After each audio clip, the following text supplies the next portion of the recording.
Dubai में शहरी खौफजदा, इमारत अचानक हिलने लगी। शहरियों ने रात सड़क पर गुजारी। मुअम्मा क्या था, आइए जानते हैं। दुबई में होने वाली हालिया बारिशों ने न सिर्फ इंतजामिया बल्कि शहरियों को भी बड़ी मुश्किल में डाल दिया। गुज़िश्ता रोज 100 से ज्यादा फैमिलीज की जानिब से इमारत हिलने की शिकायत की गई थी, जबकि शहरी खौफ के बायस घरों से बाहर आ गए। दरअसल हुआ कुछ यूं कि दुबई के इलाके मोहसिना में 108 मंजिला टावर अचानक हिलना शुरू हो गया।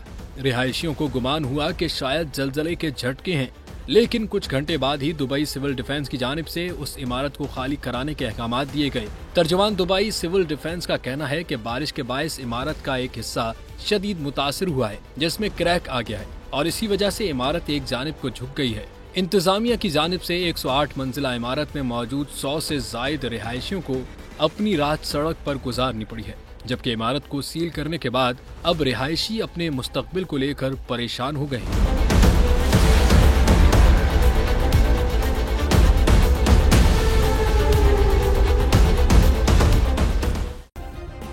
सब्सक्राइब करें और बेल दबाएं ताकि कोई खबर रह न जाए।